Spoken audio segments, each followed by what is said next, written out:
Good evening, আমি doctor M I Khan, director of Welcare nursing Baruipur. আজকে আমরা একটা পেশেন্টের বিষয় বলবো। পেশেন্টটি রাক্ষী শর্মা, 69 ইয়ার্স। এই পেশেন্টের খুবই খারাপ কন্ডিশন ছিল। এখানে আমাদের 20 তারিখে অ্যাডমিট হয়। এখানে আমাদের আইসিইউতে পেশেন্ট অ্যাডমিট ছিল। পেশেন্টের শ্বাসকষ্ট, ফিভার, খুবই খারাপ কন্ডিশন ছিল। এবিজি রিপোর্ট খারাপ ছিল।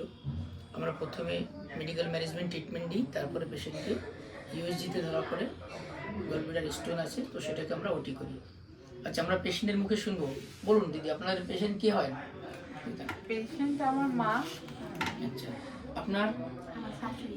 আচ্ছা, আপনার কেমন লাগছে বা আপনার পরিষেবা কেমন পেলেন একটু? খুব ভালো পেলাম, এখন ভালো আছে না, এখন নিয়ে গিয়ে দেখবো আরো।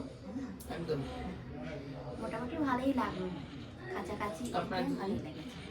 হ্যাঁ, মা খুব ভালো ট্রিটমেন্ট হয়েছে। মা অনেক রকম সমস্যা নিয়েই মা ভর্তি হয়েছিল। 11 দিন মতো থাকলো নার্সিংহোমে। ডাক্তারবাবুরা ভীষণ ভালো পরিষেবা দিয়েছেন এবং ওনাদের যে নার্সিং স্টাফরা আছেন ওনারাও মার খুব যত্ন করেছেন। মা এখন ভালো মতন সুস্থ। মার সার্জারিও হয়েছে একটা, গলব্লাডার স্টোন। তা সেখান থেকেও মা ভালো রিকভার করে গেছেন। তা মার আজকে ছুটি। হ্যাঁ, তা আমরা এখন নিতে এসেছি। তা আমাদের বাড়ির কাছাকাছি এটা হয়ে খুবই ভালো হয়েছে আমাদের জন্য। যখন কোনো অসুবিধা হবে তখন আমরা দিদি আপনার কি আসতে হয়? পেরেছি যখন দিদি তো বলেছে তো, দিদিরা বললো তো, ভালো তো বলছি। আচ্ছা, ঠিক আছে, ভালো। আমরা আরো চেষ্টা করছি আরো বেটার পরিষেবা দেওয়ার জন্য। এখানে এটা ডক্টর রাহুল লস্কর করেছেন এবং ডক্টর রাজদীপ হাজরা, আর মেডিসিনের ডক্টর ছিল doctor Soumya Bhattacharya. Okay, thank you.